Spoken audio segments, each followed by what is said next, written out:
खां पहिरीं स्टेज ते वेठल सैयद सरदार अली शाह, वज़ीर सकाफ़त टूरिज़म ऐं नवादात, उन खां पोइ असां सां गॾु वेठल महिमान ख़ासि में डॉक्टर शाह मोहम्मद मरी साहब, नासिर अब्बास नयर, नूरुल हुदा शाह साहिबा, आसमा शिराज़ी ऐं ताज जोयो सां गॾु जामी चांडे जी इजाज़त सां मां तव्हां सां मुखातिब आहियां।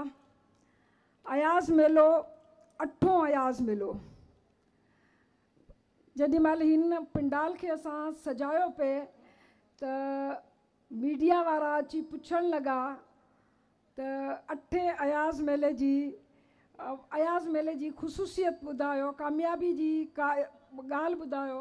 त मूं उन्हनि खे चयो त अठों अयाज़ मेलो, मुसलसल 8 साल अयाज़ मेले जो थियणु इन ॻाल्हि जी गवाही आहे त 7 अयाज़ मेला कामयाबी सां, माण्हुनि जी शिरकत सां, सिंध जी ओनरशिप सां, सिंध जे अयाज़ जी नई सुञाणप सां सिंध उनखे कामयाबु करे चुकी आहे।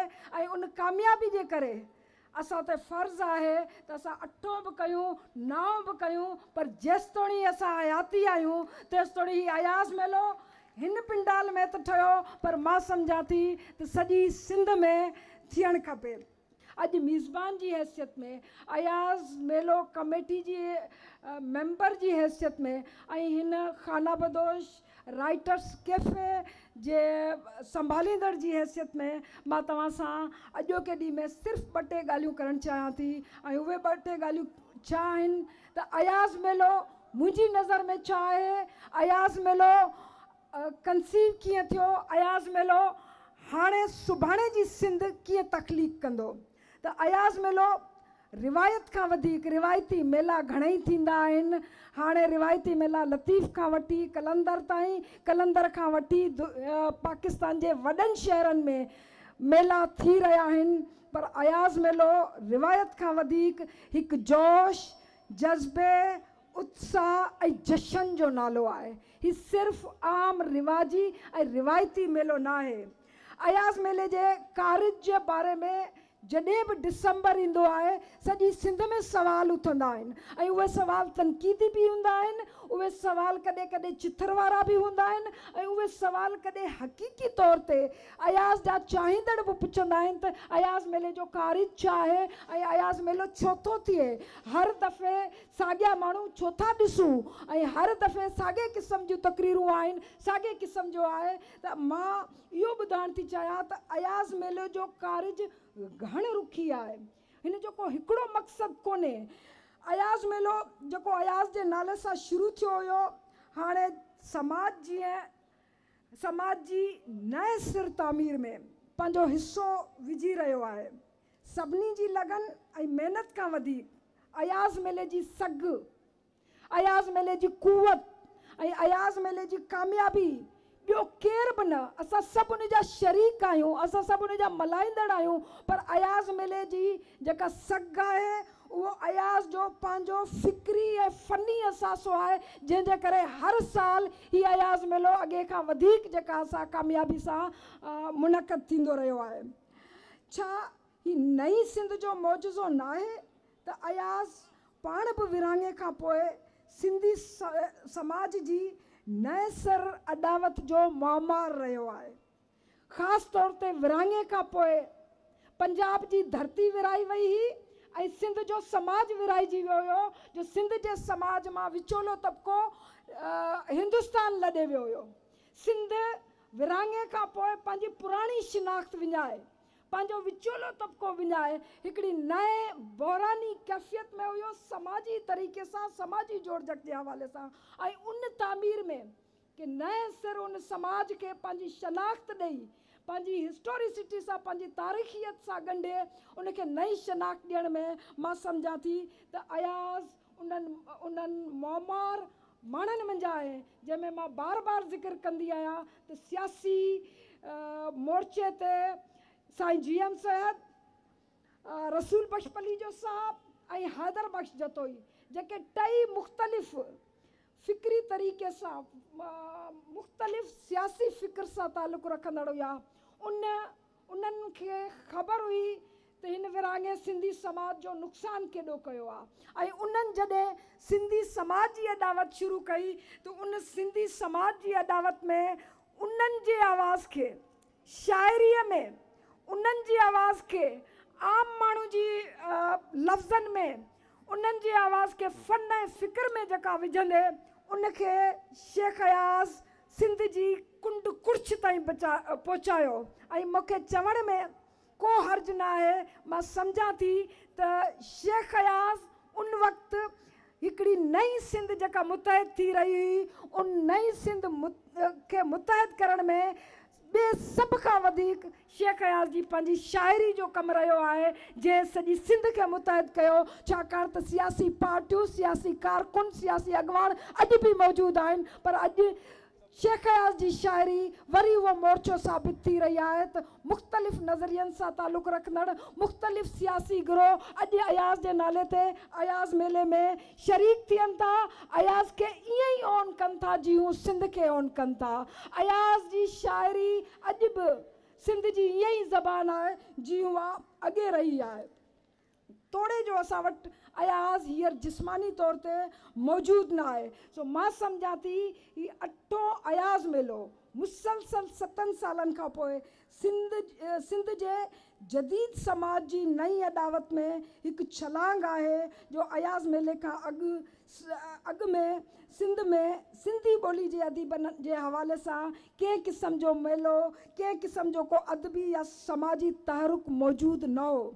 अयाज़ मेले जी शुरूआत हिकु नई अदबी तहरीक जी शुरूआत हुई। इन खां इनकार मुमकिन न आहे त हाणे इहो तारीख़ जो सच बणिजी चुको आहे त अयाज़ मेले खां पोइ सिंध में अदबी मेलनि जे हवाले सां जेको तहरुक पैदा थियो आहे, उन में हैदराबाद खां वठी नंगर पार्कर ते ज़िलनि ताईं ऐं तालकनि ताईं नंढा वॾा फेस्टिवल सॼो साल थींदा रहनि था। अयाज़ मेले जी मुनफ़रिद ख़ुसूसियत इहा बि आहे त अयाज़ मेलो पाकिस्तान जे सभिनी अदबी मेलनि खां वधीक ॾींहंनि ताईं जारी रहंदड़ आहे। मुसलसल 5 ॾींहंनि ताईं अगरि पाकिस्तान जे अंदरि हिन वक़्तु को मेलो थींदो आहे त उहो सिर्फ़ु अयाज़ मेलो आहे। ऐं हिन साल असां 3 ॾींहंनि जो अयाज़ मेलो, मुख़्तसिर अयाज़ मेलो बि इन करे कयो आहे त असांखे ख़बर आहे त ॿोॾि जे तबाहकारनि जे करे असांजा जेके फनांसर आहिनि या जेके असांजा मददगार आहिनि, जेके सहकारी आहिनि, उन्हनि पंहिंजी सॼी कुवत ख़र्च कई आहे, उहा ॿोॾि जे मुतासिरीन लाइ ख़र्च कई आहे। तंहिंजे करे असां उन्हनि ते को घणो ॿार विझण जे बजाए असां अयाज़ मेले खे मुख़्तसिर कयो, 3 ॾींहंनि जो कयो। पर उन 3 ॾींहंनि में बि असां क्वालिटी ऐं क्वांटिटी ॿिन्ही ते को कॉम्प्रोमाइज़ कोन कयो आहे। अॻे हिकिड़ो पिंडाल हूंदो हुयो, हाणे 2 पिंडाल आहिनि। अॻे तव्हां ॾिठो त हीउ अयाज़ मेलो, पहिरियों अयाज़ मेलो जेको हिन अङण में शुरू थियो हुयो, उहो 8 ॾींहं जारी रहियो हुयो, पर उहो सिर्फ़ु हिन अङण ताईं आहे। अॼु 3 ॾींहंनि ताईं आहे, पर हीउ सॼो सिंध म्यूज़ियम अयाज़ मेले जे हाज़रीन सां, शिरकत कंदड़नि सां तव्हांखे भरियल नज़र ईंदो इन्हनि 3 ॾींहंनि में।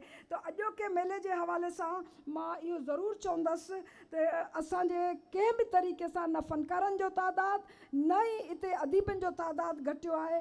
हिन मेले जे अंदरि टोटल स्पीकर्स जेके महिमान आहिनि उन्हनि जो तादाद को 100 आहे, ऐं टोटल जेके रागी आहिनि उहे 40 रागी जेके आहिनि हिन स्टेज ते 3 ॾींहंनि जे अंदरि 3 रातिनि में पंहिंजे राग पेश कंदा। उन्हनि सां गॾु जेके साज़िंदा आहिनि कि 25 खां मथे साज़िंदा जेके हिते तव्हांखे मुसलसल नज़र ईंदा। ऐं मूंखे ख़ुशी आहे अॼोको अयाज़ मेलो पाकिस्तान जे सभिनी सूबाई ऐं लिसानी इकाइनि जे हवाले सां हिकिड़ो जामे तरीक़े सां हिकिड़ी पेशकश हूंदी। इन हवाले सां जो मूंखे ख़ुशी आहे त बलोचिस्तान जे संगलाक पहाड़नि खां वठी पख्तूनख्वा ताईं, ख़ैबर पख्तूनख्वा ताईं, ऐं ख़ैबर पख्तूनख्वा वेंदे पंजाब ताईं, पंजाब खां वेंदे सराइकी वसेब ताईं, सराइकी वसेब खां वेंदे सिंध ताईं, सभई जॻहनि तां अदीब, शाइर ऐं दानिश्वर अॼु हिन मेले में शरीक हूंदा। ऐं उन सां गॾु मां जेकॾहिं थोरा न मञा त मां सम्झां थी त इहा हक़ीक़त में कमज़रफ़ी हूंदी जेकॾहिं मां चवां त कल्चर डिपार्टमेंट जो मुकम्मल सहकार हिन मेले जे हवाले सां बि रहियो आहे। पर हक़ीक़तनि मां चवां त हिन मेले में गुज़िरियल 2 मेलनि खां वठी कल्चर डिपार्टमेंट हाणे हिकिड़े मीज़बान जी हैसियत में शरीक थींदो आहे। पर हिकिड़े ईअं न हूंदो आहे त जीअं हुन खां कंहिं क़िस्म जा फंड वरिता वञनि ऐं उहो फंड ॾेई ऐं उन खां पोइ उन जा ऑफिसर्स रुगो अची हिन में महिमाननि जे कुर्सियुनि ते वेहनि। जे राति जो असां 11 बजे ताईं 1 बजे ताईं बि कमु कयो आहे त कल्चर डिपार्टमेंट जा ऑफिसर तोड़े कारकुन असां सां गॾु ईअं ई बीठल नज़र आया आहिनि जीअं असां कमु कंदा रहिया आहियूं। सो जेकॾहिं मां उन्हनि खे ख़राज न पेश कयां, ख़ासि तौर ते जेको चौकीदार दरवाज़े ते वेठल आहे, जंहिं ही पैनल्स असांजा ठाहिया आहिनि, उनखां वेंदे आख़िरी नाले मिनिस्टर साहब जा जेकॾहिं मां थोरा न मञा त मां सम्झां थी त इहा हिकु क़िस्म जी घटिताई हूंदी मुंहिंजे ज़र्फ़ जी। पर मां उन्हनि जी न रुगो थोराईती आहियां, पर मां सम्झां थी त हाणे अयाज़ मेलो जेतिरो खाना बदोश राइटर्स कैफ़े जो आहे, जेतिरो सिंध जो आहे, ओतिरो कल्चर डिपार्टमेंट जो आहे। बल्कि हाणे उहो पाकिस्तान जे सभिनी अदीबनि शाइरनि सभिनी सूबनि जो हिकिड़ो गॾियल इवेंट आहे। तंहिंजे करे मां सम्झां थी त ॿिए साल हिन तावन खां वधीक असांखे जेका तावन हासिलु रहंदो उन्हनि जो। आख़िर में उहे सभु सहकारी दोस्त, ख़ासि तौर ते मां मीडिया वारनि जो थोरा न मञा, इहा बि असांजी जेका मां सम्झां थी त शायदि हो थींदी। छाकाणि त मीडिया हिते सिर्फ़ु रिपोर्ट करणु न ईंदो आहे, ॿियनि जॻहनि ते थी सघे थो। हिते मीडिया जेका असांजे हिकिड़े साथी जे तौर ते, हिकिड़े सहकारी इदारे जे तौर ते मीडिया असां सां न रुगो गॾु रहंदो आहे। उनजो कमु रिपोर्टिंग कोन्हे। राति जो तव्हां ॾिसंदव त जॾहिं हिते जशन थींदो आहे, जॾहिं हिते तमामु घणो जेका असांजे हालात असांजे क़ाबू खां ॿाहिरि वेंदा आहिनि त ही मीडिया जा दोस्त हूंदा आहिनि जेके संभालींदा आहिनि। ओॾी महिल असां मेज़बान न हूंदा आहियूं, ओॾी महिल मेज़बान असांजी मीडिया जा साथी हूंदा आहिनि। सो मूंखे ख़बर न आहे त मीडिया में रिपोर्ट केॾो थो थिए, पर हिन अङण ते हक़ीक़तनि जेके बि माण्हू, जेके बि हिन जो हिकिड़ो पार्टिसिपेंट, हिकिड़ो जंहिंखे जेकॾहिं मां पंहिंजी ॿोली में चवां त हिकिड़ो अयाज़ जो पांधीअड़ो सॼे पाकिस्तान मां जेकॾहिं हिते अचे थो, मां सम्झां थी ही अयाज़ मेलो हुनजो आहे। आख़िरी लफ़्ज़ इहे ज़रूरु चवंदसि त आख़िरी ॾींहं ते असां हिकिड़ी लिस्ट जारी कंदा आहियूं, जंहिंमें असां इहो ॿुधाईंदा आहियूं, रजिस्ट्रेशन ते शहर जो नालो लिखंदा आहियूं त कहिड़े शहर मां आयो आहे।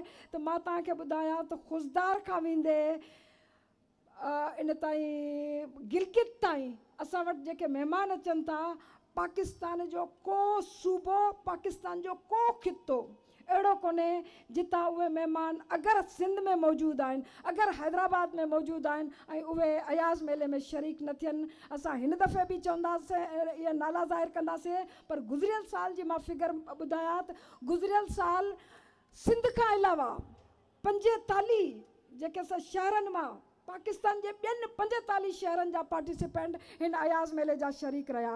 ऐं असां हाणे बि उमेदु कयूं था ऐं खुलियल दिलि सां सभिनी जी आजा कयूं था। तव्हां सभिनी जी वॾी महिरबानी। जेकॾहिं मूंखां के लफ़्ज़ रहिजी वेंदा, मूंखे ख़बर आहे त उहे इरफ़ाना तव्हां उन में पंहिंजी तक़रीर में उहे सभु ॻाल्हियूं मुंहिंजा कमियूं बेशियूं पूरा करे छॾींदी।